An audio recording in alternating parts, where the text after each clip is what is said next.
All right, ladies and gentlemen, welcome to Kabbalah and Coffee. It is great to see everybody. All right, we have a lot to cover today. It's a very special day. Today is the 17th day of Tammuz. Sorry, it's actually not the 17th day of Tammuz. It's the 18th day of Tammuz. How awkward. However, we're observing the fast day of the 17th of Tammuz, which I'll speak about momentarily. Welcome, Sandrine, and of course, welcome everybody that I welcomed earlier. This series of Kabbalah and Coffee is generously sponsored by Dr. Joy Maxey in honor of her dear mom. Thank you, Joy, for the sponsorship. Of course, the learning should be a tribute to your mom's memory, and may her neshama, may her soul have an everlasting connection, and of course, bring blessing to the entire family. The fast day, I want to begin with talking about the fast day. So there are several fast days throughout the Jewish calendar. The most famous fast day, of course, is Yom Kippur. That's a biblical fast day. And then there are other rabbinic fast days. For example, the fast of Esther, which comes on the eve of Purim. There is the fast of Tisha B'Av, the 9th day of Av, which is coming up in exactly 3 weeks, which marks the day that both holy temples were destroyed, as well as other tragic events occurred in Jewish history. There is the fast day of Asar B'Teves, the 10th day of Teves. And there is the fast day, I don't know if I'm missing any, maybe I am, maybe I'm not. Oh yeah, Tzom Gedalia, the fast day of Gedalia, which takes place the day after Rosh Hashanah. And there is the fast day that we are observing, commemorating today, which is the fast of the 17th of Tammuz. Now, just to clarify, the 17th day of Tammuz was yesterday on Shabbat. We don't fast on Shabbat with one exception, Yom Kippur. If Yom Kippur falls out on Shabbat, then we fast on Shabbat. But typically, we don't fast on Shabbat. Shabbat is a day of joy, a day of peaceful and pleasurable celebration with God and with family. So typically, we mark that with eating, not with abstention from eating. So when a fast day falls out on Shabbat, we push off the fast day until the next day. Hence, the reason why we're fasting today instead of yesterday. Yesterday we eat, today we fast. It's known as a nidcha, which means a pushed off fast day. It's pushed off for one day. Again, the only exception to that is Yom Kippur. Yom Kippur falls out very often. I mean, every few years it falls out on Shabbat, and we go all in and we fast on Shabbat. Why is the 17th day of Tammuz a fast day? So historically, 5 tragic events happen on that day. Number 1, Moses broke the tablets after he came down the mountain and saw the Jewish people worshiping the golden calf. So as you recall in the biblical story, the Jews get the Torah at Mount Sinai, or they get at least the 10 commandments. Moses goes back up the mountain and he says to the people, wait for me, I'll be back in 40 days. The people miscalculate. By the time he comes back down, they are worshiping a golden calf, and that took place on the 17th day of Tammuz, the day that he came down, and the day that he smashed the tablets upon seeing the worship of the golden calf. Right? We've all seen the movie 10 Commandments. Charlton Heston comes down. Those who will not live by the word shall die by the word. Something like that. I paraphrase. Smashes the tablets. Boom. That was, again, I would say today. It was yesterday, but we're commemorating that today with the fast. Second historical episode that happened was during the Babylonian siege of Jerusalem. This is in the first temple era. The Jewish people were forced to cease offering the daily sacrifices due to lack of sheep. There was something known as the Tamid. The Tamid was an offering that was brought every single day. In fact, the word Tamid means consistent. Tamid means constant, always. So there's a sacrifice, or there was a sacrifice, that was known as the constant or the continuous sacrifice. 1 lamb in the morning, 1 lamb in the evening. That was what constituted that sacrifice. Well, when the Babylonians, at some point in history, when they besieged Jerusalem, they cut off supplies. This was in the times of the first temple.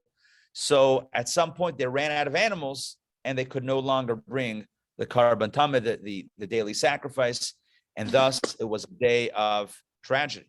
That's the second incident that happened. Third incident is that there was the burning of the Torah scroll that happened on this day, a terrible historical event that happened again in the times of the temple, where a holy Torah scroll was burnt. An idol was placed in the holy temple on this day as well. These are all different episodes, but all happened on the 17th day of Tammuz. And finally, number 5, I'll cut to the chase. In the year 69 of our common era, so a little under 2,000 years ago, the Romans, after a lengthy siege of Jerusalem, the Romans finally breached the walls, the protective walls that were surrounding Jerusalem, and those walls came tumbling down. The walls were breached, and the Romans got into Jerusalem, and it took just 3 weeks before the temple would be burned to the ground, and the Jews would be murdered and exiled throughout the lands. And that, of course, happened. The culmination of that, the burning of the temple, the destruction of the temple, happened in exactly 3 weeks from today, 3 weeks from the 17th of Tammuz, exactly 3 weeks, the 9th of Av. But it started, when we say started, the walls of Jerusalem were breached on this day, and that the handwriting was on the wall at that point. Once the walls of Jerusalem were breached, the end was definitely near. Okay. In our tradition, so therefore, today is a fast day in commemoration of these tragic events. This day also begins the period of time. Hey, Toba, welcome. This time period today also marks the beginning of the time period known as the 3 weeks. The 3 weeks are a time of mourning, collective Jewish mourning. We don't take any haircuts. In case you're thinking I need a haircut, sorry, you got to wait 3 weeks. 3 weeks for a haircut. No going to live concerts, musical events. We don't schedule weddings during this time. We don't engage in very happy or publicly happy occasions and celebrations. We try to minimize the celebration in these 3 weeks. We minimize our joy, recognizing that these 3 weeks are the time when essentially the temple was on its way toward destruction. Now, that's a little bit about the day that we find ourselves commemorating. But let's go a little bit deeper about this concept. This is something that I'm pretty sure everybody here is aware of, but I want to emphasize because it's going to tie into our Kabbalistic discussion about holy folly, Batman. So, why was the temple destroyed? The simple answer is because either the Babylonians in the first temple era or the Romans, the second temple era, overpowered the Jewish people. And they destroyed the temple. It was just a natural physical occurrence. That's the simple reason. But it might not be the most accurate reason. Hey, Mariana, good to see you. Welcome. So it might not be the most accurate reason. In fact, the Talmud discusses, as only the Talmud can do, some things that the Talmud says we could never get away with. Like, why did this tragedy happen? We typically don't ask these types of questions. But the Talmudic scholars were able to ask and answer these questions. They had Ruach HaKodesh, they had divine intuition and had the ability to have conversations on that level. The first temple, we know, based on our teachings, was destroyed because of the 3 cardinal sins: murder, immorality, and idolatry. The second temple, however, was destroyed on account of what might seem to be way less devious than those 3 sins. The second temple, destroyed by the Romans in the year, as I mentioned before, the year 69, the second temple was destroyed for something seemingly fairly normal and innocuous: the sin of sinat chinam, which is translated typically as baseless hatred. Baseless hatred. What is baseless hatred? Baseless hatred means where somebody dislikes someone else for no reason. Now, let me qualify that. The person who's doing the hating always has a reason, right? It's not like somebody says, I hate for no reason. The person doing the hating always has a reason, but objectively, it's not a reason. Somebody might despise, dislike, hate somebody they've never met before, somebody they've never talked to before, somebody they've never interacted with before. Why? They just hate them. Or somebody that you've seen, somebody that you know about, you hate. Not you, present company excluded. None of us are in this boat, obviously, right? But somebody might hate someone they've never seen, they've never met before. Sinas chinam. Somebody might hate the person they have met before on a level that is considered to be baseless. Baseless hatred. Sinat chinam. The Rebbe spoke about this very often, and he said that baseless hatred, which essentially, if we want to use a different word, we might use the word divisiveness within our own camps. Obviously, we're talking here about within the Jewish community. In other words, let me just backtrack for a half a second and make sure that this is clear. The Talmud says that the reason why the second Holy Temple was destroyed by the Romans in the year 69 of the Common Era is because Jews were fighting amongst themselves. They couldn't get along with each other.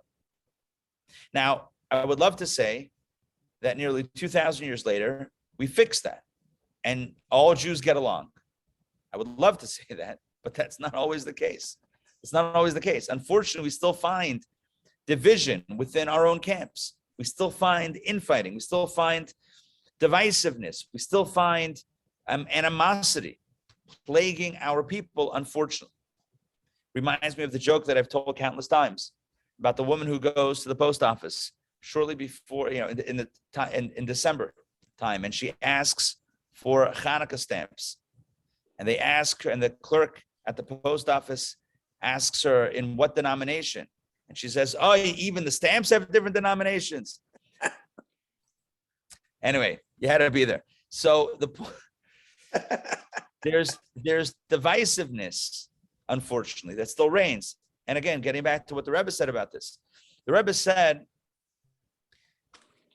if the cause of exile, if the cause of destruction is baseless hatred, then if that were no longer present, then the temple surely would be rebuilt. Then Mashiach would surely come. Then the world would be a better place. And if that hasn't happened yet, it only means one thing. It means that we're still stuck in that place of disunity, lack of unity. So what's the fix? What's the fix? If the cause of destruction is baseless hatred, what's the fix? How do you fix it? Not just with getting rid of the baseless hatred, but as the Rebbe said many times, with ahavat chinam, baseless love. In other words, if the extreme on the hate side is baseless hate, then the fix, the tikkun, the fix, is not to go to the middle, normal love. It's to go to the opposite extreme, which is baseless love. I love you for no reason. In fact, you might give me every reason not to like you, not to love you. I still love you. Why? Chinam. One other translation of this would be free love, but I think that meant something else. Anyway, but this is right. Baseless love. Baseless love. Baseless love means that I have every reason, I might have, hopefully not, I might have every reason not to like you, not to love you. And yet, I love you. I love you unconditionally. That's the antidote to baseless hatred. And I hope what I'm saying makes sense. I hope I am communicating this clearly, because really what I'm trying to communicate is a tale of 3 points. If we plot 3 points along a line or along a graph, then the concept is plotted along 3 points along a graph. Let me explain. You have in the middle, you have something in the middle that we might call logical, well-grounded, well-founded love and tolerance, where a person understands that everyone has their individuality, and we might not see eye to eye, but I can still respect you and appreciate you, and and honor you and love you even, or like you, or maybe not like you, but love, whatever it is, we can find a way to get along. That's the middle. It's a rational way of thinking. Let me just explain what I just said. I think it's irrational to think that everybody should think like me, and if they don't, then they're a bad person. To me, that's irrational. It's irrational to believe that everyone should think like me, and if not, then you're a terrible person. I mean, seriously, that's crazy. That's meshuggah, right? That everyone should think like me. I don't even think like me half the time. I don't even know what I'm thinking. Everyone should think like me. I wake up one morning and I think a certain way, and now you have to think like this, or else you're bad, you're treif, you're out. Come on, that's ridiculous. So the normative, if we were again plotting a graph, the middle, the kava inside the middle line, the middle point would be understanding that everyone has their individuality, everyone has their way of thinking, and so we can tolerate each other, respect, and even like each other, and even appreciate each other's quirks and idiosyncrasies and their own way, and everyone's own way of being. On the other extreme is baseless hatred, where not only do I dislike your position because it differs with mine, I dislike you, even though we may, notwithstanding your position. I don't care about your position, I still dislike you. Why? Because I don't like you, right? That's baseless hatred. Baseless hatred is, I don't like you. Why? Because I don't like you. The other extreme on the other side is, I like you, I love you, I care about you for no reason. You didn't give me any reason to love you. In fact, you might give me all the reasons not to love you. I still love you.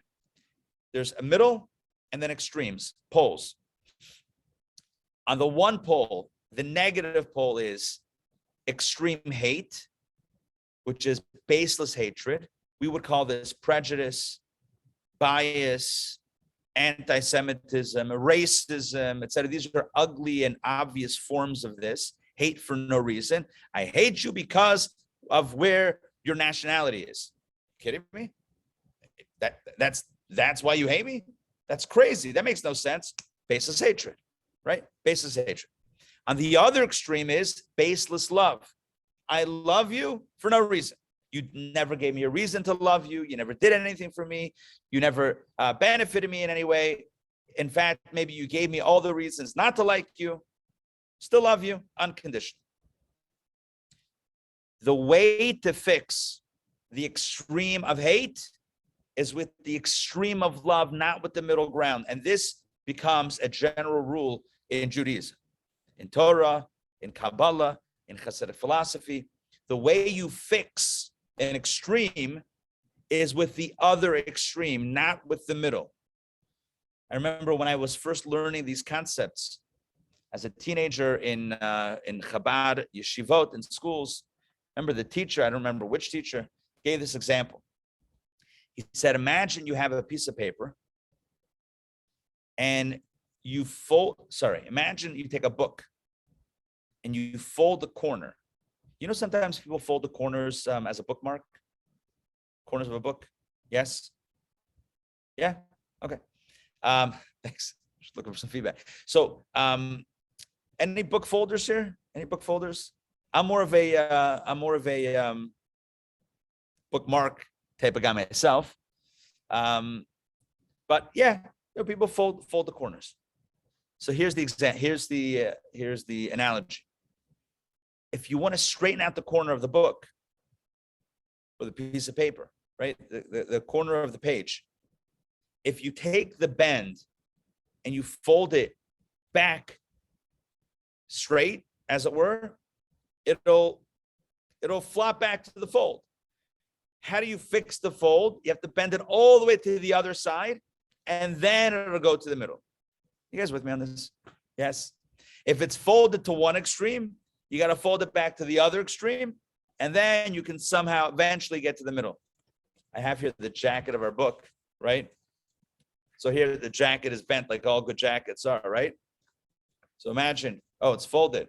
I'm gonna straighten it out right here. Nope, right? It's just gonna flop right back. To fix it requires you to go all the way to the other side, and then eventually you can get somehow to the middle. Your mileage may vary when folding paper, but that's the basic construct, maybe the visual or something to think about as we think about these concepts, which are a little bit more conceptual. In concept, in theory, if you have a trait in one extreme and you want to correct it, tikkun, right? Like tikkun olam, fixing the world, but it's not the world. This is us. You want to fix let's say a negative character trait. You don't go to the middle. You have to go to the other extreme, and then you can try to find the balance in between. Maimonides has a section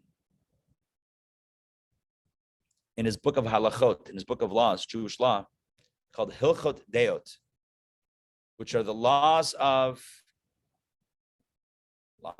Yeah, I mean, Hilchot are laws. It's the laws of human personality. It's the laws of human, there's how we think and how we act and how we feel. Basically, how to be a mensch, how to be a good person. And he talks about this exact topic. He says, whenever you have a character trait, you can have any manner of expression of these traits from one extreme to the other and any point in between. So, for example, when it comes to generosity, giving, you have people that are exceptionally generous on the one side. You have people that are exceptionally not generous on the other side. Then you have people in the middle who are sometimes generous, sometimes not generous, or generous within measure. But again, you have a wide range of expressions of generosity or lack thereof from one extreme to the other and everywhere in between. So Maimonides says in general, it's always good to find the extremes, plot the extremes, right? One side, the other side, and then aim for the center. In general, aim for the center. He talks about a few exceptions. Like when it comes to anger, he says, when it comes to anger, so there are people that never get angry, people that get angry all the time. So he says, don't find the middle ground. Sometimes get angry. When it comes to anger, go to the other extreme. Don't be an angry person. But within most character traits, find the middle. But what happens if a person realizes that they're in the negative extreme? Okay, so then the way to fix that, or the way to correct that, the way to adjust that, the way to move the needle is by going to the opposite extreme and then falling back to the middle, ultimately. But the first step, when a person finds himself stuck in a negative holding pattern, the first step is to jump all the way to the other extreme. The balance will happen later. The correction will happen on its own. But the first step out of a negative space is to jump all the way to the other extreme. So my friends, the reason why I'm saying all this, first of all, it ties into the commemoration of the 17th of Tammuz that we're doing today with the fast. And the idea that baseless hatred must be replaced with baseless love today more than ever. Today more than ever. We have all sorts of reasons to dislike each other. All sorts of reasons. We have community and religious reasons, ideological reasons, philosophical reasons, political reasons, all of the above. So many reasons to hate each other. Okay. How about practicing some pure, baseless love? Unprompted, unwarranted, it doesn't make a difference. I have every reason not to like you, I still love you. Let's try to practice that. That is the antidote to the baseless hatred that caused the temple's destruction nearly 2,000 years ago. So that's the immediate time for today.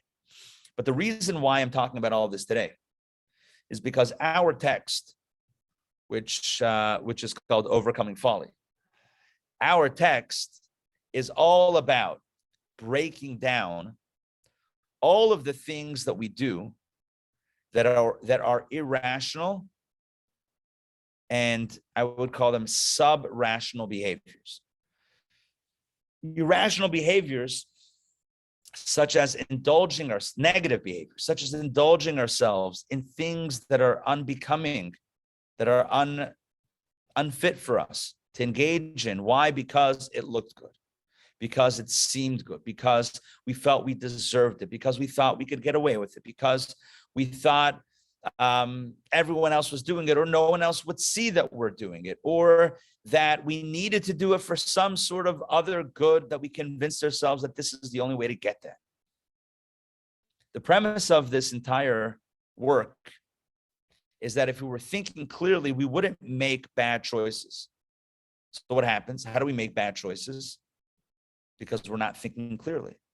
But in those moments of lack of clear thinking, we are thinking clearly, but it's just not clearly. Let me explain. In those moments in which we make negative decisions, what happens is intellectually, or somewhere inside, somewhere under the hood of our being, there is think of it like a parking lot that has an arm. And if you want to drive into the parking lot, you have to take a ticket. And the arm goes up, and you can go through it, and then the arm closes again. You can't ram through that arm. I mean, you can try. I don't think it's going to be good for the car, right? You have, the arm has to go up. Every time we make a decision, every time we act in a certain way, there's an arm inside of us that's going up and saying, okay, we can let this happen. The arm lets some of the most foolish things go through. The question is how? How can the rational mind sign off on such silly behavior? When I say silly behavior, I mean foolish behavior. When I say foolish behavior, I mean really not healthy behavior. Actions that later on we look back ourselves, not anyone else. We look back and say to ourselves, what was I thinking? What was I thinking? I cannot believe I did that. I can't believe I said that. What was I thinking? What was I saying? What was I doing? You ever have that experience? So it's a valid question. So ask yourself, what were you thinking? What were you thinking? Very easy. In the moment, we had a story.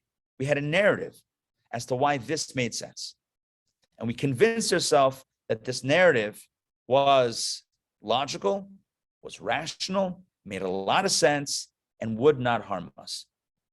When we told ourselves the story, we said, this behavior, this action is okay. It's okay. I want it, I need it, I deserve it.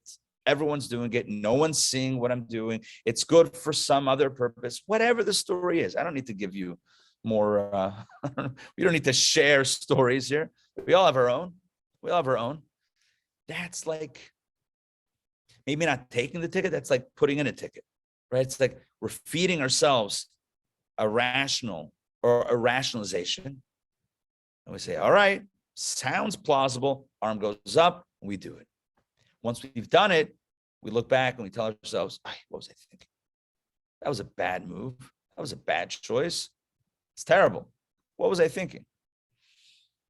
In the moment, we had all of these thoughts. What were we thinking? We had a whole litany of reasons, justifications, rationalizations, why this was okay. Not only okay, why this was good. So this book, this text, has been all about trying to break down where those mental gymnastics take place. Where those mental gymnastics take place, where it is that the folly actually lies. So our text, over hundreds of pages, over 65 plus classes that we've been together, which represents 65 times 1.5. So about 100 hours of study together, right? This text has broken down in exceptionally fine detail. What are the stories we tell ourselves? What are those narratives? What are those justifications? What are those rationalizations? What are those fairy tales that we delude ourselves into believing in order for us to sign off, to open up that arm, to lift that arm, to allow that choice to be manifest into action, only later to tell us to ask ourselves, what were we thinking? And throughout this text, we've had so many different justifications and rationalizations. And every time the author, the fifth Chabad Rebbe, Rabbi Shalom Dover Schneerson, every single time he debunks it, he explains why it's not a good idea. And really what this work is touching on is something which psychologists today and scientists today call being metacognitive. Being metacognitive means being aware of what we're thinking. So just to explain this for a quick second, as we go through our days, as we go through the day, as we go through our lives, there's this inner narrator, this inner narration that's going on in our heads. There's a story, there's a narration, there's a thought process right? There's a narration that's going on as we go along our lives. Sometimes we don't notice it, we don't pay attention to it. It's silent, but it's there. It's silent to us, but it's really there inside. So scientists today extol the virtues of being metacognitive. Metacognitive means being aware of the narrative, being aware of how we're thinking, not just what we're thinking, but also how we're thinking, the thought processes that are underlying our choices. It's a very Kabbalistic and Hasidic concept. Look, it's okay. Science is able to catch it. After a few hundred years, psychologists have caught up as well. The point is, being metacognitive means that we're not just making choices, but we're aware of the process by which we made the choices. And that is really what this text has been trying to achieve within us, which is becoming more metacognitive. Not just being aware of the choice that we made, but being aware of what drove that choice. Why did I think it was okay to make that choice? And if I can become aware of the thought process before I actually make the choice, well, then I might be able to disrupt the actual making of that choice. In other words, think of this as customs or passport control. And so somebody comes in with papers, a passport, a visa, whatever it is, comes to the passport control. They look at the papers, everything seems okay. And they're about to raise the arm, so to speak, and say, welcome to our country, until a supervisor comes over and says, hold on, let me look at those papers. And does a bit of a closer examination, says, 1 second. I'm noticing something a little bit not so kosher about these documents. I'm noticing something a little bit fishy about this story, this narrative, these papers, this picture doesn't make sense. I'm sorry, you can't get through. You're not coming in. That is the entire purpose of this book, over hundreds of pages. It's that when the thought comes to mind, when we start spinning our wheels internally and say, wait, I think I can do this, or I should do this, or I need to do this, or it would make the most sense for me to do this because X, Y, and Z, rationalization, justification. And we're talking about here negative behaviors that later on we ourselves, no other judgment, no external judgment, we ourselves will recognize this was a bad choice and we knew it all along. The goal is to become so aware internally that we don't fool ourselves into allowing this action through, but we act as our own supervisor. And we say, 1 second, hold on, 1 second. This story sounds a little bit fishy. Let's do a little bit more interrogation, a little bit more investigation. Let's look a little bit more closely at what the supposed plan is, or the benefit is, or the objective here is, and let's see if this really does check out. And have the opportunity, slowing things down, to actually stop the action before it is taken. That's the goal. The goal is to become metacognitive, aware of the thought of the process, the internal process by which we allow negative choices to go through. And if we're aware of the process, we can slow it down. If we slow it down, we might be able to disrupt it, interrupt it, and not allow it to actually go through. Does that make sense? Does that make sense? Yes? Okay. Thank you. So Joanna's asking, does the book address when we are triggered, when it's not a thought process, but a trauma response, or fight or flight? That's a great question. No, it does not. It does not directly address, what I would call a more severe fight or flight response, or traumatic response. But perhaps some of the ideas could be applied in some cases. I would be very hesitant to apply this across the board, because I think what you're asking, or what you're really suggesting, is very important. Because what we're talking about here are conversations that happen in our head pros and cons, and we're like, okay, well, it makes sense. And the goal here is to disrupt that. But what you're talking about and what you're asking about is a case where it's not necessarily being, it's not necessarily taking the form of a rational conversation or a logical conversation internally. It's more of an instinctual, for whatever reason, due to trauma or otherwise, an instinctive response. And that might be a little bit different. That might be much harder to disrupt. That would be a much more difficult option to disrupt. However, I would say that even in that case, it might be possible. I'm not going to say anything definitive, but it might be possible to become aware, to recognize the patterns, to recognize what the triggers are and what the traumas are, and be able to somehow perhaps slow it down and perhaps respond in a different way. I think the key here is slowing things down. That's really the key. The key to this text is the understanding of, let's break down the process so that it doesn't become, or it doesn't have to be an inevitability. It's like, well, I wanted it and I saw it and it looked good and it tasted good, and so I just did it. That's it. I just went all in on it. That's kind of relinquishing, control of it and saying, this was inevitability. The goal here is to understand that it's not so much inevitable as it is the product of a process that's happening that we might not be attuned to. So tune into the process. And if we're tuned into the process, we might have the ability to disrupt it. So that's the goal. And again, when it comes to trauma, fight or flight, I'm going to leave that as a question mark, as might perhaps outside of this conversation.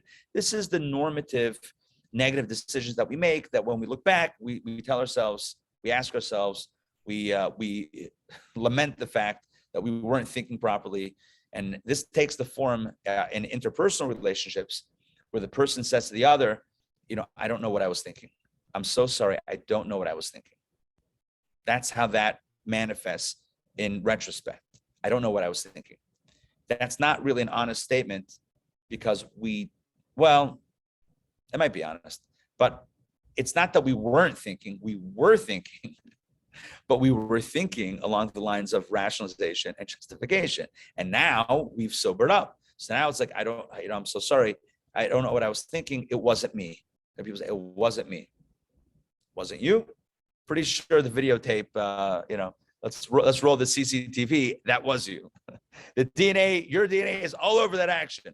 It was you. It's not that it wasn't you. It was you, but it was you in a different thought process. And the goal is to recognize that, slow it down, and behave differently. All of that is very logical. It's super logical.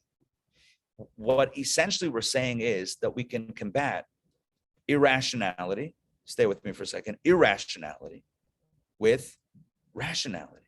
When I say irrationality, I'm referring to the rationalizations that we make, the justifications that we provide ourselves that ultimately don't hold water, and that we really know deep down don't hold water.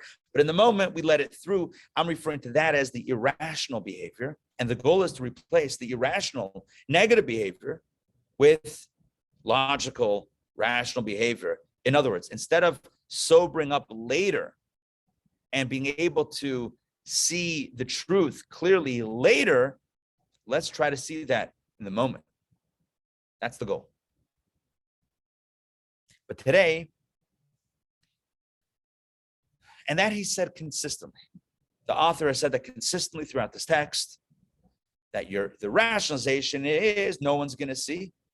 You know what? I'll get away with it. Let me do this. I like it. It feels good. No one's going to know. I'll be okay. The counterpoint is, what do you mean no one's going to know? Everyone will see it all over your face. Of course they'll know. No one's going to, I'll get away with it. No, you won't. So that's the logical argument that one is meant to employ to disrupt. And that's calling over the supervisor to disrupt the false papers that the animal, that the Yetzer Hara, the animal soul, the negative, the evil inclination is trying to offer to let this negative behavior go through. Our goal is to interrupt it and to slow down the process. Hold on, whoa, 1 second.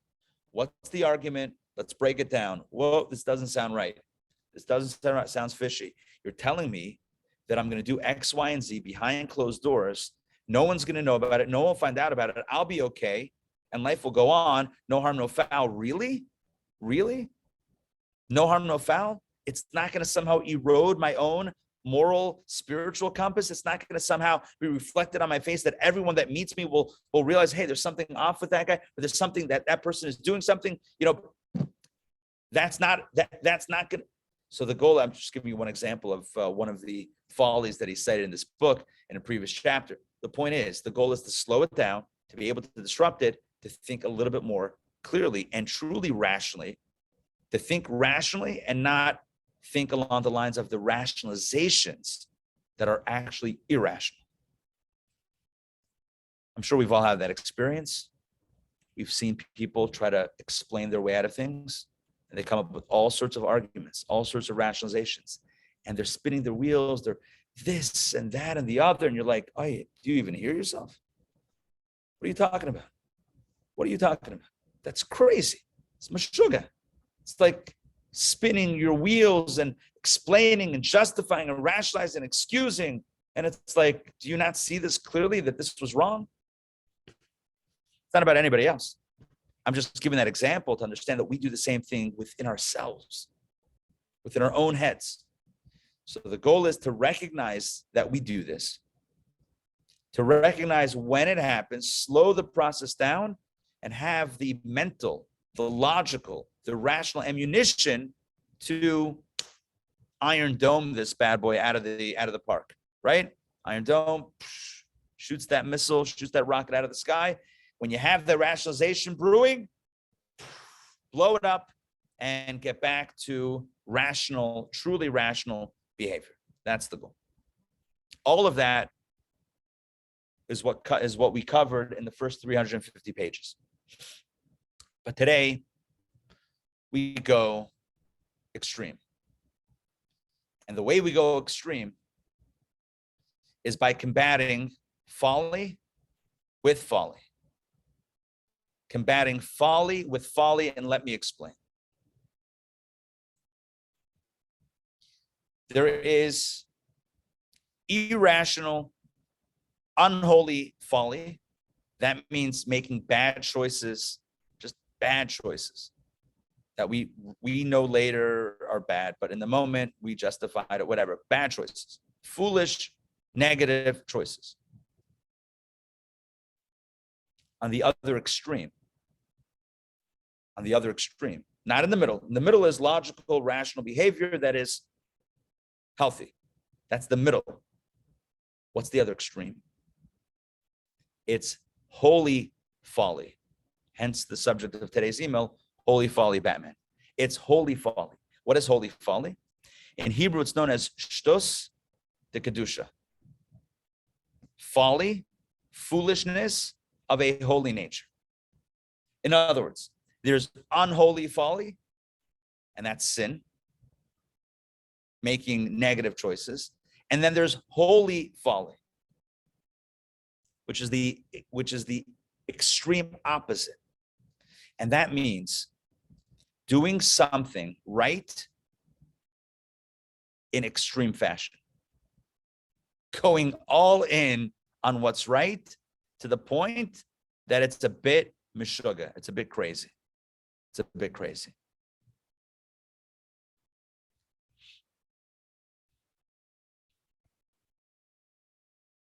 As I'll say a little bit later on, we're not going to get to this today. It's one of the subsequent chapters. The way to combat, like I said earlier, when the page is bent, the goal is to get it to the middle. You can't just put it in the middle and hope that it stays there. You got to go the other extreme and then come back. So if we find ourselves stuck in negative folly,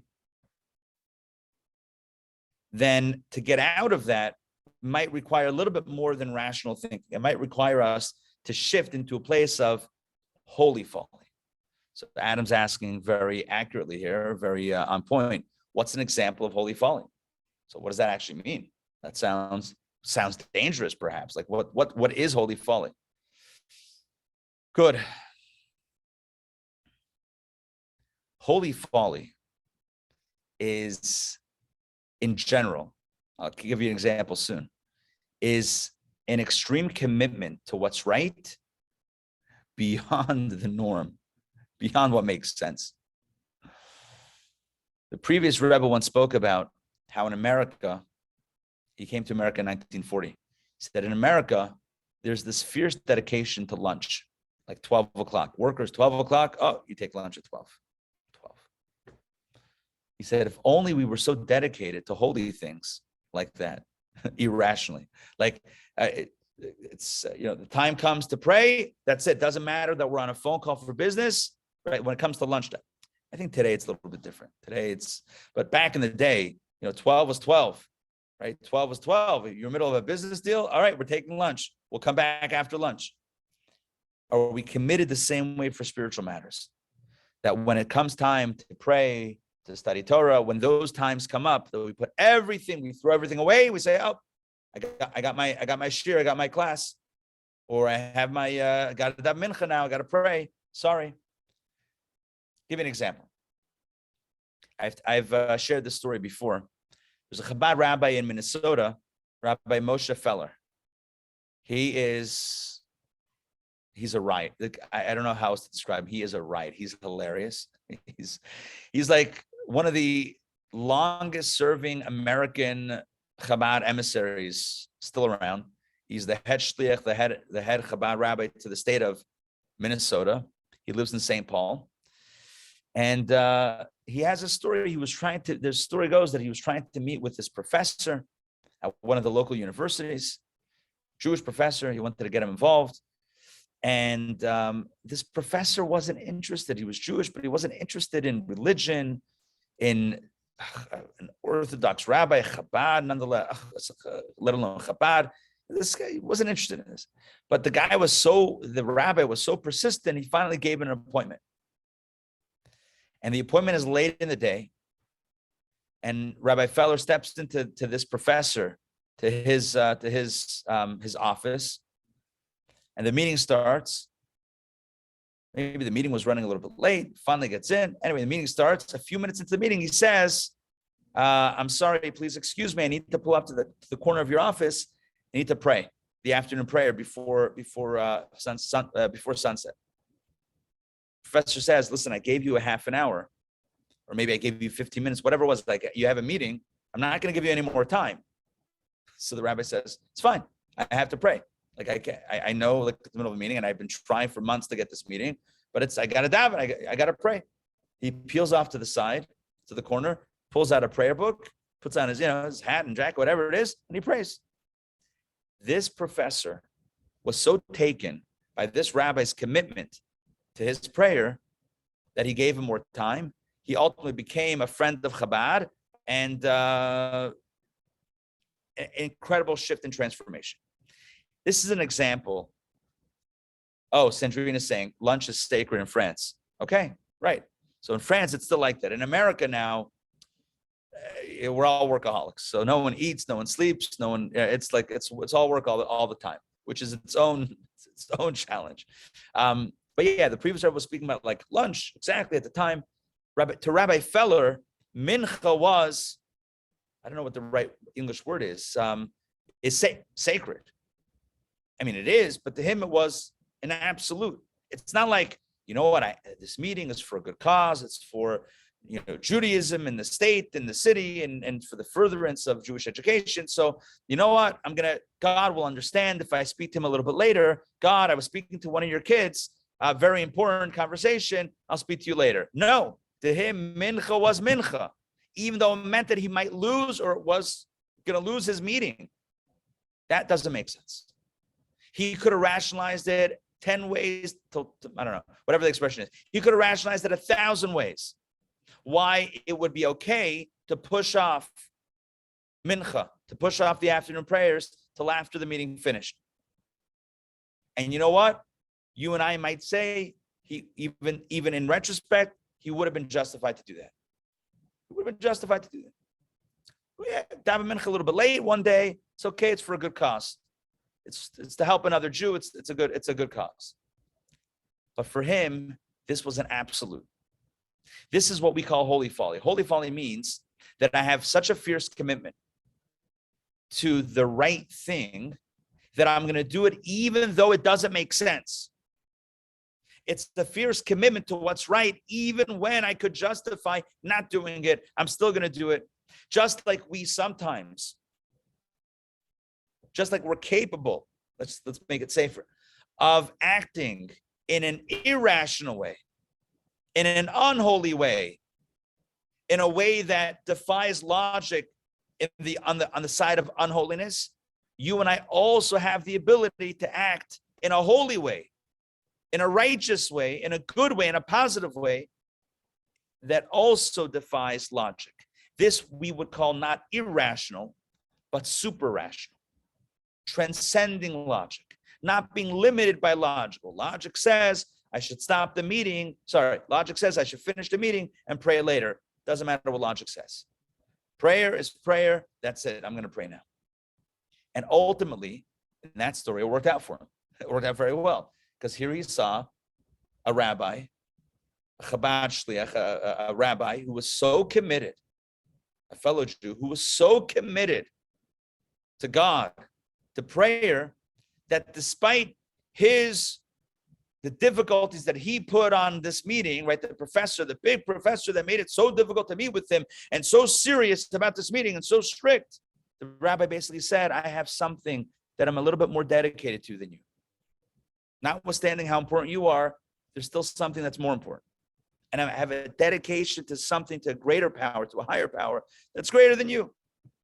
And ultimately, the professor was impressed by that and taken by that, and that had a greater impact than anything else. And so I'm giving you an example of a story in which had a happy ending, a story that takes place with a name and an address, so to speak. I know that the rabbi, I've heard him tell the story. But the point of this is that we can exist along 3 points. Irrational, unholy behavior on the one extreme, logical, kosher behavior, or super rational, holy behavior. 1, 2, 3. And the big idea that we're going to launch into today is that how do you combat the extreme of negative folly? It's through the extreme of holy folly. It's through a fierce commitment to what's right without taking logical considerations, without taking into account logical considerations. I want to share with you a Talmudic story that also reflects on this. From Tractate Ketubot.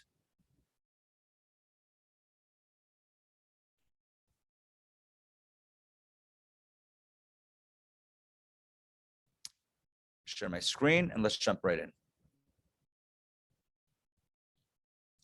Now there's a mitzvah, as you may know, there's a mitzvah to be mesameach chasan v'kala, to bring joy to the bride and groom at a wedding.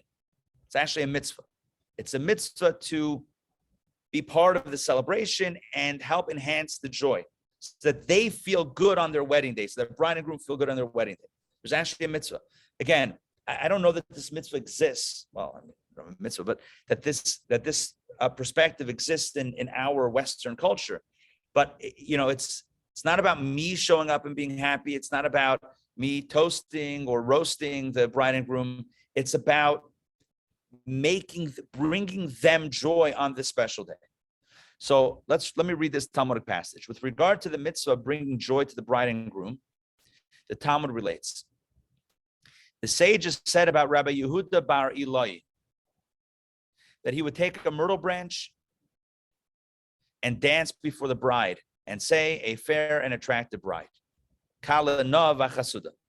That's like a phrase from Jewish literature, basically saying that, oh, what a beautiful bride, the groom, etc. Oh, it's a beautiful celebration. He would dance with a myrtle branch. What did the dance look like? I don't know. I wasn't there. But imagine a rabbi, a great sage, dancing with the myrtle branch.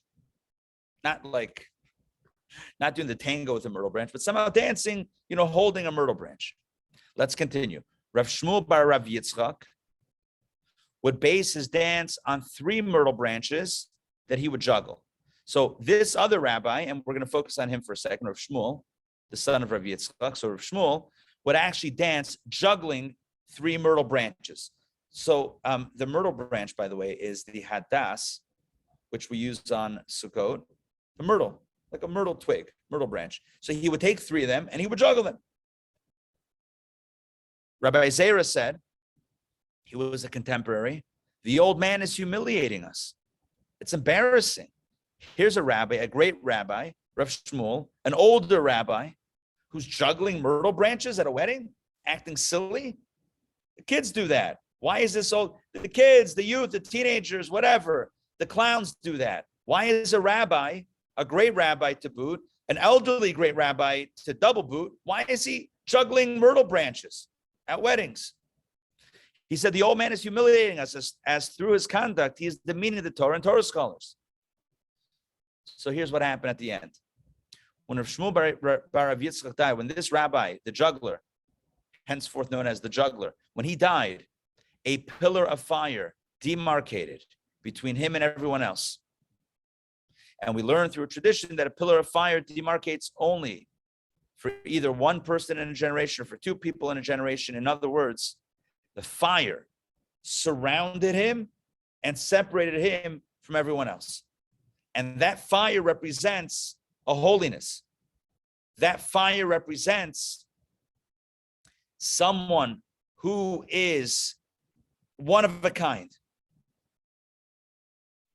Fire demarcated between Rav Shmuel when he passed away and everyone else, indicating that the juggler was no mere juggler. He was indeed a very, very holy man. Rav Zera said, in retrospect, his branch was effective for the old man, as it was due to the mitzvah that he fulfilled so enthusiastically that he was privileged to receive this great reward. And some say that Rabbi Zera said his nonsense, shtute, his folly was effective for the old man. And some say his method was effective for the old man, but let's look at that middle understanding. His nonsense was effective. Effective meaning his nonsense elevated him. His shtus elevated him, which means that when there was a mitzvah to rejoice with the bride and groom, to make merry, to enhance the simcha, to enhance the celebration, he took it seriously. He didn't think logically, look, I'm a scholar, I'm an old man, it's not going to look nice, I have to worry about my honor, my perception, how are people going to see me? You with me on this? My image, right? I need to cultivate an image of respect. As an elderly scholar, I need to be the one who is with the book, with my glasses over here, right? Something like that, right? My glasses at the end of my nose, and very serious and very quiet environment. I can't let loose at a wedding. I can't juggle. I can't be the clown. That's not my persona. You know what that means?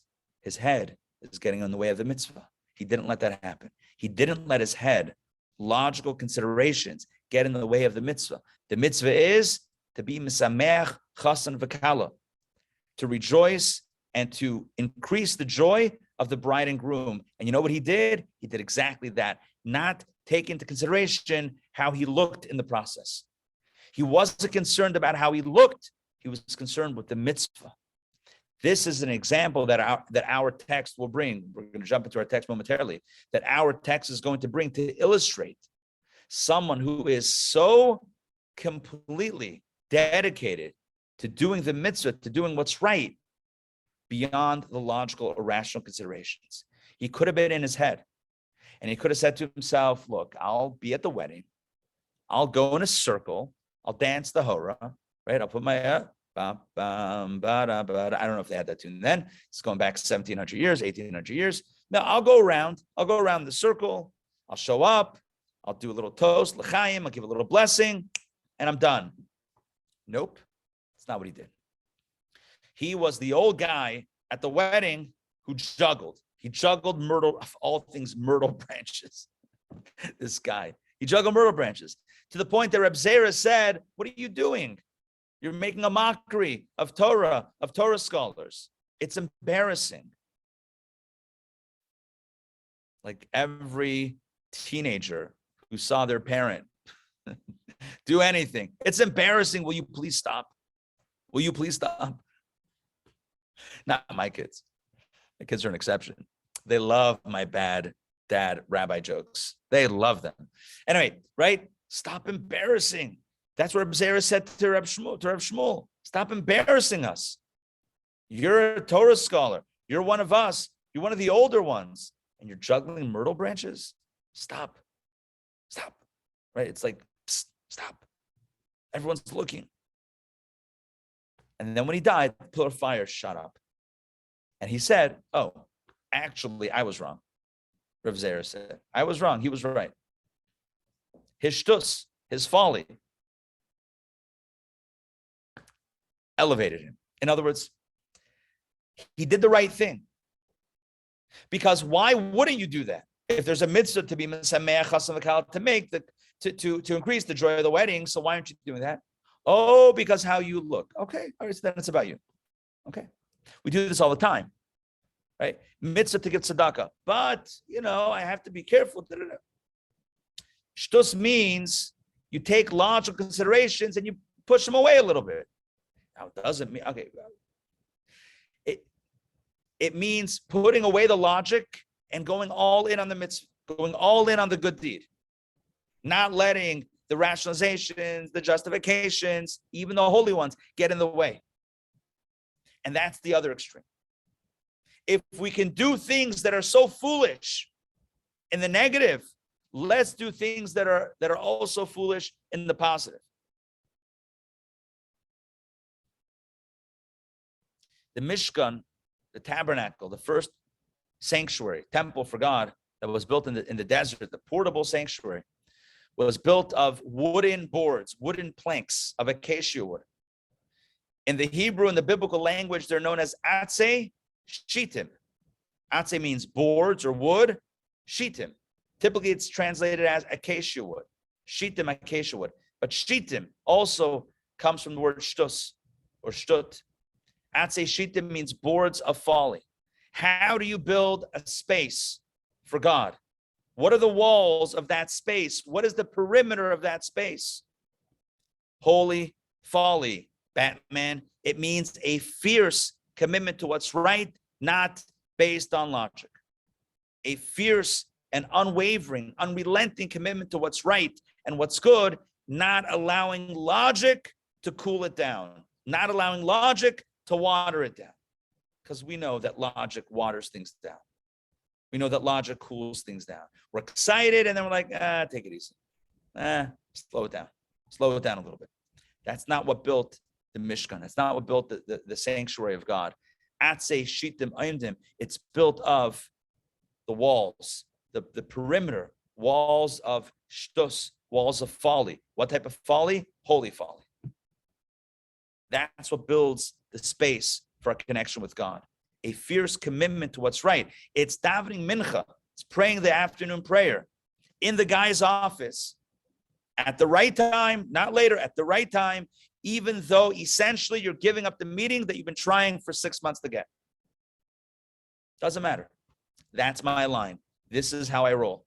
That's my commitment to what's right. That's my atzei shitim. That's my walls of folly. That's my holy folly. And that creates a space for God. That creates a holy environment. We can't live 24/7 on that level. But in certain areas, we can, especially when we find ourselves slipping into the other extreme. If the paper's folded the other way, into the negative side, then we got to flip the paper all the way back to the holy, to the side of holy folly. And then we can somehow get to the middle. I hope all this makes sense. With this in mind, let's jump into the text. The text is, I don't know any other way to describe it other than delicious. Maybe it's a fast day, so I'm thinking about food analogies. But this text is delectable. Wait, same thing. Scrumptious. Wait. Anyway, this text is absolutely stunning. Let's jump in. I'm going to share my screen with you. Discourse 26, chapter 1. By the way, before we do that, I just want to tell you one more quick thing, very quick. What I just told you about how the Mishkan, how the tabernacle, the sanctuary was built from Atzei Shittim, which can be translated as acacia wood, or according to Kabbalah, Chassidus, boards of folly. In other words, holy folly, fierce dedication to truth. That is from the final discourse that the previous Rabbi penned in 1950, or was published. Actually, it was published for the day of his. It was published for Shabbat, the 10th day of Shabbat. He actually passed away that morning. It was published obviously before Shabbat, and the book is, but the date on the discourse was that date that he passed away on, and so that became like his last will and testament. And every year on that anniversary, which was also the anniversary of when the Rebbe became formally our Rebbe became Rebbe, so he would say a discourse on that same topic and would speak about this topic so many times. So it's almost like the defining discourse, the defining teaching of the Rebbe's leadership was this idea of fierce commitment to what's right beyond what's logical. Don't be only in your head. Be able to go beyond that. All right, with that in mind, let's jump into our text, Discourse 26, chapter 1, Holy Folly. We thus return to our opening verse. A wellspring will go forth from the house of God and shall water the valley of Shittim. Notice that word Shittim. Shittim is related to the word shtus, which means folly or foolishness. So listen to this. A wellspring, I'm going to read this again. A wellspring, this is, the verse refers to the Messianic era, etc. But we're going to understand this, what it means for us. A wellspring will go forth from the house of God, okay, whatever that means, and shall water the valley of Shittim. And I'll tell you very clearly what this means. It means, how do you water the valley of Shittim? How do you counteract folly, negative folly? It's through the wellspring that goes forth from the house of God. It's from that holy commitment that also defies logic. In the realm of holiness too, he says, there is the state of folly, holy folly. As our sages said, and we read it before from the Talmud, his folly stood the venerable sage in good stead. That was the Rabbi, or Shmuel, who used to juggle the myrtles. That's holy folly. He was so committed to the mitzvah of gladdening the heart, of bringing joy to the wedding, to the bride and groom. He was so committed, he didn't care about how he looked. He didn't think about his respect. He didn't think about how others were going to perceive him. It didn't matter. Holy folly. That means doing the right thing, notwithstanding all of the logical considerations. Folly, in this sense, indicates that which is superior to intellect, what I called before superrational. Similar to the verse, why did this insane man come? Listen to this from the book of Kings. The question was asked, why did this insane man come? Madua in Hebrew, he calls him Madua ba hamashuga. You ever hear the word mashuga? Mashuga is not a modern term. It's not Yiddish. It's Hebrew. Mashuga means crazy or insane. It comes from scripture in the book of Kings. And as we look in footnote 416, this is in reference to Elisha the prophet. When the prophets would prophesy, they would be oblivious to everything around them and would seem insane and out of their mind due to the nullification of their senses. So evil people who follow the idol Baal would refer to the prophets as insane in the literal sense, out of disgust. So the idolater said about Elisha, why did this insane man come? They called him insane. You know why? Because he was a prophet. Why is a prophet insane? Because a prophet is not someone who logically discovers something. A prophet is someone who's operating on a higher level, higher than rationale, higher than rationality, higher than intelligence. A prophet is channeling the word of God from a place that's beyond seichel, beyond intelligence. The prophet was called insane, as the prophet's way was contrary to that of the tree of knowledge of good and evil, i.e. lacking sensitivity of the natural faculties connoted by the tree of knowledge. So now he brings in the tree of knowledge, and now we're going to go onto that topic for a moment, which is very important. And let me just give you a very quick preview of the tree of knowledge conversation. Before the sin,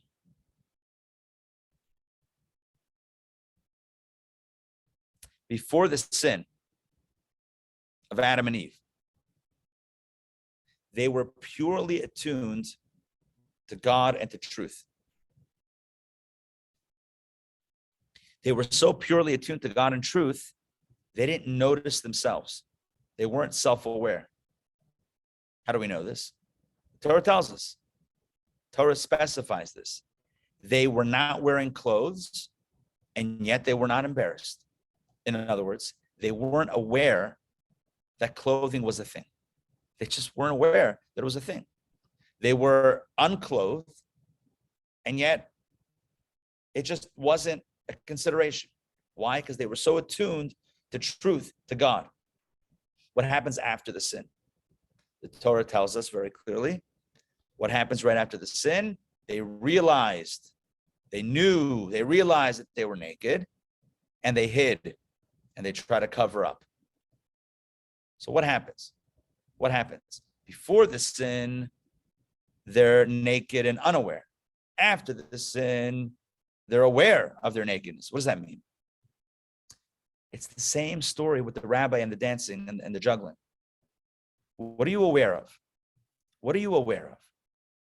Are you self-conscious? Or are you aware of the moment and the task at hand? The rabbi of Shmuel, who juggled the myrtles, was not aware of himself. He wasn't thinking of how he looked juggling the myrtle twigs. His mitzvah was to make the bride and groom happy. He was going to make them happy. He was going to be a clown. How did he look? How did others perceive him? Irrelevant. He wasn't embarrassed. To pull the quote from Genesis about Adam and Eve. They were unclothed. They weren't embarrassed. Why? They were operating in a different space. After the sin, self-conscious. Now they're aware. Now they're embarrassed. Oh, I don't have clothes. How am I going to look? Is everyone looking at me while I'm dancing? While I'm juggling? Maybe I shouldn't juggle. Maybe I should be the sage who is very respectable and doesn't do wild and crazy things, because what are people going to say about me? They're going to lose respect for me, and I want respect. Simple question. How self-aware are you? Now, being self-aware is now a good thing, right? 2022, it's good to be self-aware. I don't mean that type of self-aware. I mean self-aware to the point that it holds you back from doing what you know you should be doing. So self-aware that it becomes debilitating. So self-aware that you become suffocated by self and self-perception. So self-aware that you're looking at yourself constantly in the mirror, so you can't move forward. You can't do what needs to be done because you're looking at yourself. Adam and Eve, before the sin, did not look at self. They were plugged into truth, plugged into God. After the sin, well, the sin marked the moment which they turned to themselves. At that point, they looked at themselves. We're naked. Oi, let's hide. Let's cover up. What we're really talking about is the beautiful innocence that is nowadays reflected most predominantly in children. A beautiful innocence, precociousness, purity. Just living in the moment, just being in the present. There's no class of people who are living more in the present than children. It's without a doubt. As a demographic, the people who live the most in the moment to the exclusion of everything else, children. They're completely in the moment. They have no idea what's going on. When they're eating, it's all over them. When they're playing, they're all in, right? Sometimes they take off the clothing and run around the house. There's no self-awareness. There's no self-consciousness. It's all about the experience. It's all about the moment. It's not about self, how I look in the moment. It's about being in the moment. In the language of modern psychology, it's being in the flow or in flow. Yeah, I'm standing at the at the free throw line in a basketball game. And I'm just in the moment, in that zone, Steph Curry just shooting threes, right? Like it's going out of style, just completely in the moment. If you think about how you look, if you think about your form, how's my follow through? You're done. You're out. You're out.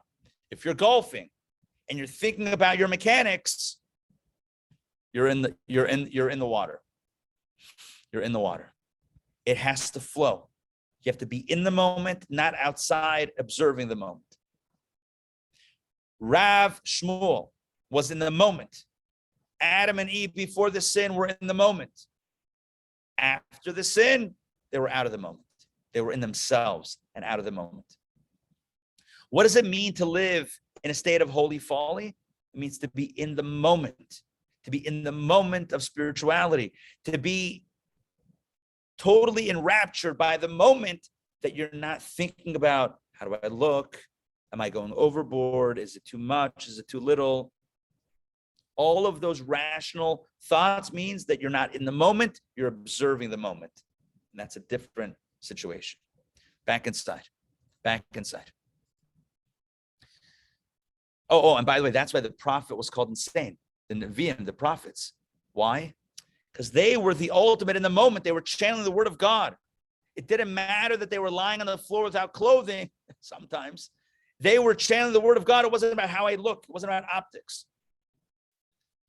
This is the opposite of the sin of the tree of knowledge. The sin of the tree caused this sensitivity to self.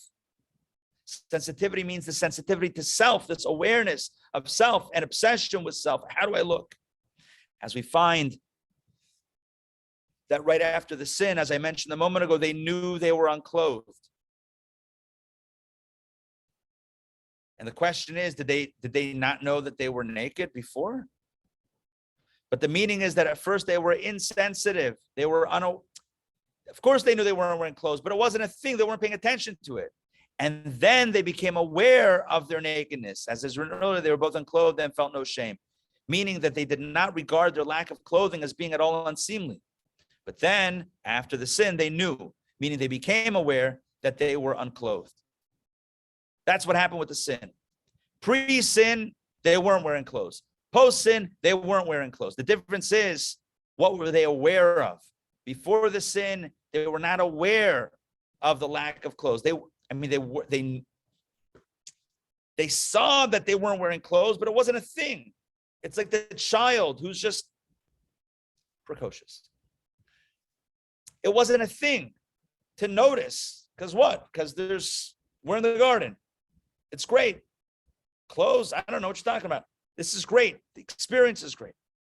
After the sin, suddenly, self-aware. Let's continue inside. Maimonides states, Rambam states in Moreh Nevuchim, Guide for the Perplexed, that a wise man challenged him. How could sin bring Adam to a quality denied him earlier, that of intellect and reason? As is written, the eyes of both were open. So again, this wise man asks Rambam, Maimonides, how's it possible that Adam benefited through sin? He sinned, and then his eyes were opened. How does that make sense? God rewards sin. They became more intelligent. They became more aware. That seems to be the opposite of what sin should cause. So Maimonides answered, Rambam answered, that the new knowledge was no advantage or superiority whatsoever. Oh, you think that's good? That they became aware that they were naked? That's good? That's not good. That's not advantageous. At first, Adam's knowledge was intellectual. He could not, and this is in the language of Maimonides. We're going to move to Kabbalah here soon, but this is how Maimonides explains it. At first, Adam's knowledge was intellectual. He could not employ popular natural perception like attractive or repulsive whatsoever. In other words, he didn't notice physical appearance. Then as a result of sin, his rational faculty was diminished and his natural perception became active in determining what is beautiful or ugly. This new state is very much inferior to Adam's earlier state. Now, we're not going to stick exactly with the way Maimonides explains it. That before Adam and Eve were intellectual beings, and then they became physical, sensual beings. We're going to move a little bit off of that and say just what happens. The difference between pre and post sin is that pre-sin, they operate on a different wavelength. Post-sin, they operated on a very much physical material wavelength. And that is a step down, not a step up. They did not gain through sin. They lost through sin. Zohar states, now let's hit Kabbalah. The eyes of both were opened to the murkiness of this world. To the murkiness of this world. Before, this was not so earlier, when they observed and had open eyes for what was above them. And this is really the way we're going to stick with understanding. Maimonides, again, as the philosopher, is explaining it philosophically. The Zohar explains it spiritually. Before the sin, and this is exactly what I've been explaining up until now, before the sin, Adam and Eve were just in the moment, in the spiritual moment, in the divine moment. They were in the Garden of Eden, in a spiritual, godly space. And that's all they were aware of. They weren't aware of self. They weren't aware of their own nakedness and what that meant. It didn't mean anything. They were in God's garden. After the sin, they became aware of self and aware of the murkiness and aware of temptation, aware of all of the vices of human beings. And then they looked down and said, you know what? We should probably cover up. They became aware of self. That's like when you're at a wedding and you're dancing with abandon, and then you see the photographer come by or the videographer, and then you're like, oh, actually, I'm not sure how I'm going to look on camera, so let me just step out of the circle. That's you head checking yourself. You were in the moment. You were dancing with abandon. You were feeling it. You weren't thinking about yourself. And then a camera came along, and suddenly you're like, oh, how do I look? Uh-oh. And then you run off to the side. That's what happened. The sin focused Adam and Eve away from, before they were looking outward at the world, at truth, at God, at the garden. And the sin caused them to start looking inward. How do I look? How do I look? How do I look? Yeah. Look okay? Look okay? Am I dancing okay? My clothing okay? That's what happened. They lost their purity. They lost their innocence. They lost their naivete.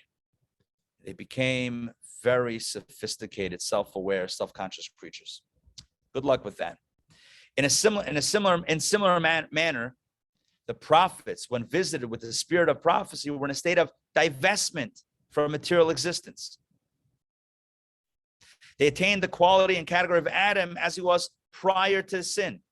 This means that their natural senses were nullified and were insensitive to the material world. They didn't look at themselves.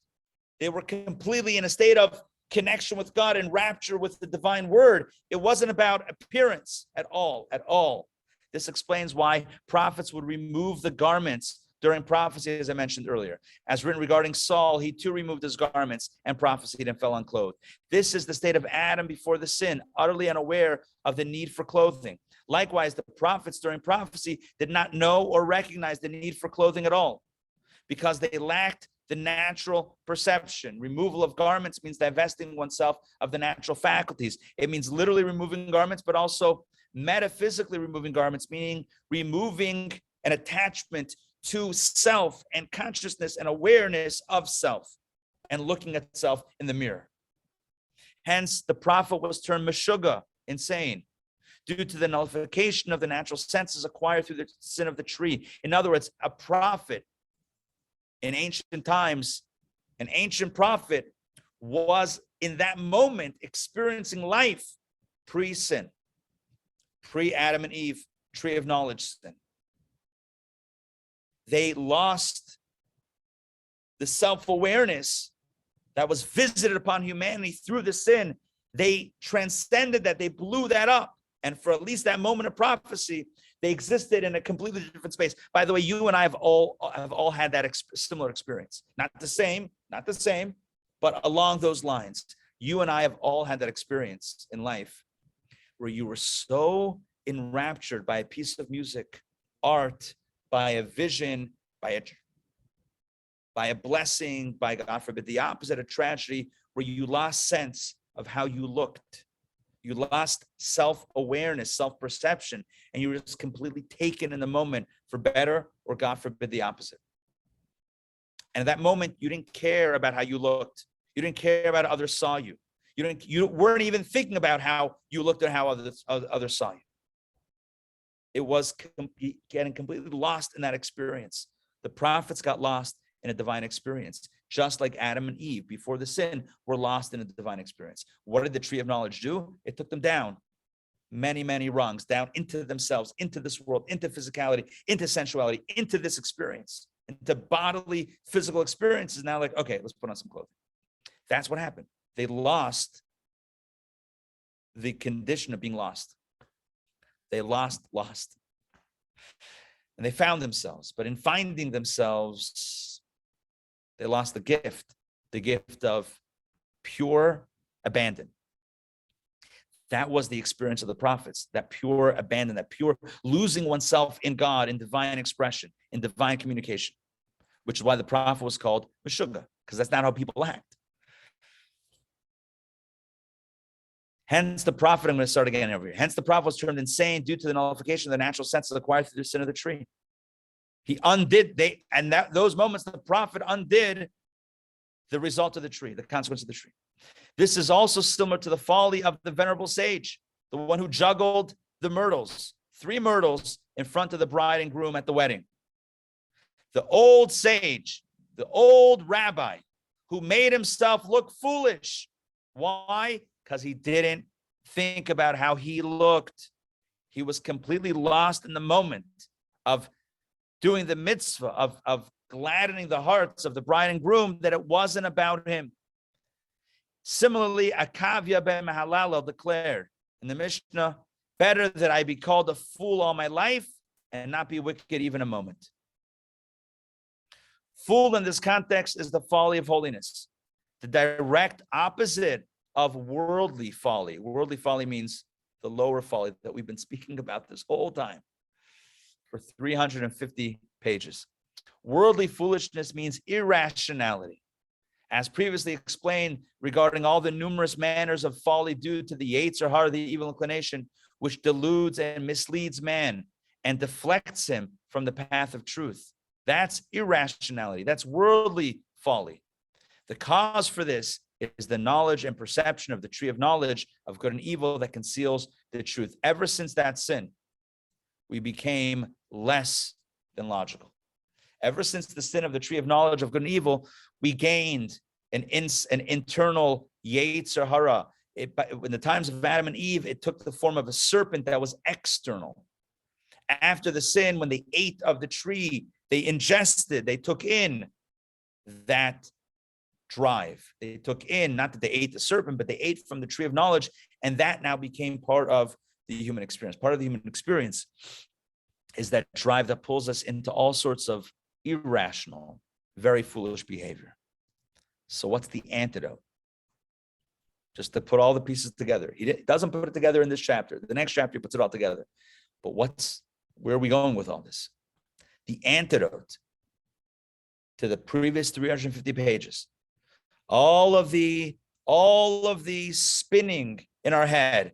Oh, it's okay if I do this, if I say this, you deserve it, I deserve it, she deserves it, he deserves it, blah, blah, blah, blah, all that stuff. No one's going to notice, no one's going to see. It's better for me, it's better for him, it's better for God, all that stuff.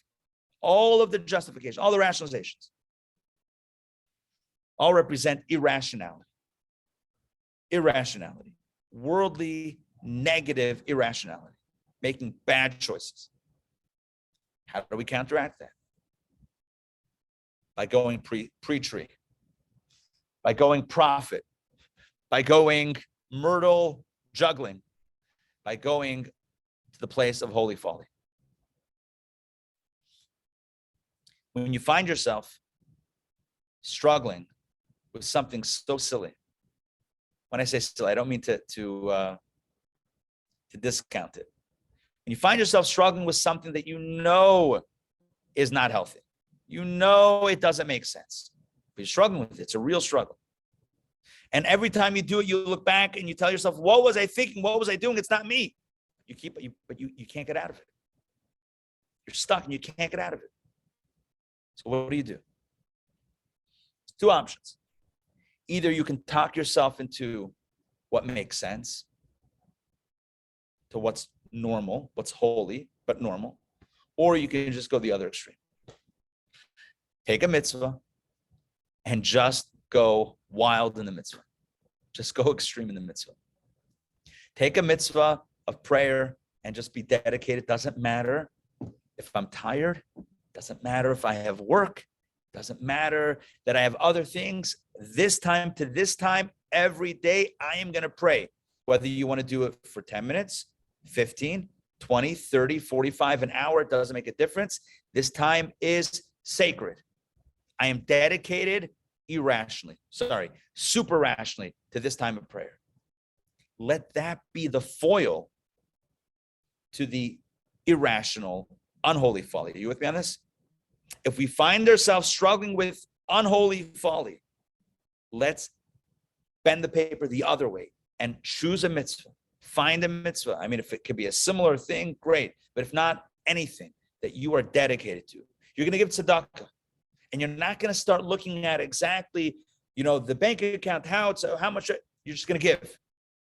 You're going to take a mitzvah lighting Shabbat candles. You're not going to think about, work and schedule and traffic and this and commitments. Doesn't matter. When candle lighting comes, I am lighting candles. I'm going to make it work.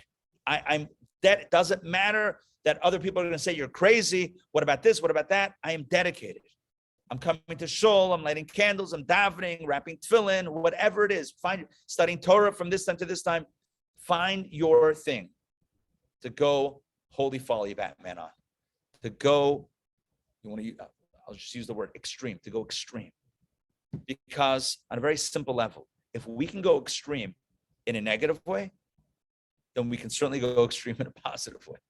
And in fact, not only can we, but we must. Because ultimately going extreme in the holy side is what starts moving us out of the extreme in the unholy side. So to summarize, today we observe the fast of the 17th of Tammuz, the day that in the year 69, the walls of Jerusalem were breached and the handwriting was on the wall, those fallen walls of the temple's destruction, which would take place 3 weeks later. The temple was destroyed for baseless hatred that is irrational. And the antidote, as we've been saying this whole morning, is going the other extreme. Not irrational hate, irrational love. The antidote in our text to irrational negative behavior is irrational or superrational positive behavior. It's a fierce commitment to what's right and to what's holy beyond the limitations of rationale, even holy rationale. It's being committed to what's true, to what's right, to what's holy, beyond limitation and limited definitions. It's the rabbi who juggled myrtles in front of the bride and groom, even in his older age. It's the rabbi who stopped his meeting, the meeting that he was waiting months to have, who stopped his meeting to pray. And in our lives, it's the stance that we take, the stand that we take to do what's right, even when logic might dictate otherwise. It's those acts of heroic holiness, holy folly, that bend the page the other way, and that ultimately schlep us out of negative irrationality into the side of holiness. Thank you very much for joining me this Sunday, today, for Kabbalah Coffee. I hope you enjoyed it, and I hope this will supercharge your week to a week of holy commitment and good deeds and good actions to transform your life from the inside out. All right. Blessings, everyone. Mariana, thank you for the blessings. Adam, thank you. Great to see everybody. Any questions, comments, or wishes? Jump in. Thank you very much. It was a Pleasure. wonderful session. Thank you, Toba. Thank you. Thank you, Joanne and John. Great to see you guys. Great to see you. Austin, Texas in the house. By the way, you guys remember Mariana, right? From Chile. Yes, It's unbelievable. We got the crew. We got the crew together. It's Nice amazing. to see familiar faces again. Great to be here. Great class. Thank you. Amazing, Wonderful. amazing. You guys, it's great to see you. Great to see everybody. Have a wonderful week. Have an easy fast. The fast is over tonight. 9:30. 9:17. 9:17. Okay, 9:17. Tim said 9:30. I'm gonna go with 9:17. Two options. We're gonna go the earlier one. It's a daytime fast, so it starts sunrise, ends at nightfall. So yeah, it's a nightfall ending, so about 9:17. Check your local listings. Obviously, you can always go to Chabad.org and check out the times. Just type in your zip code.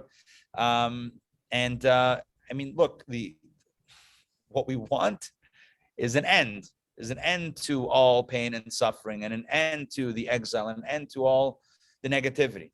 And the coming of Mashiach, a better world, a perfected world, a healed world, a happy world, a world in which there's no more suffering, no more pain, no more poverty, no more hunger, no more negativity, and only blessings and goodness and godliness and peace and prosperity for us and for everyone. Let us say amen. Amen. We should not need to be fasting Amen. for the rest of the day. Mashiach should come, take us out, and no more fasting. even as for selfish purposes, we should want Mashiach, right? Even just to not have to fast. Tisha B'Av, we don't need this. It's been 2,000 years. It's been way too long. Too many broken hearts. Too many tragedies. We need Mashiach, and please God, very soon we will experience the ultimate joy. All right, great to see everyone. We'll see you soon. Shavua Tov. Lots of blessings. Shavua Tov. Thank you very much. Thank you, everybody. Amen, amen. Bye-bye. Lots of love.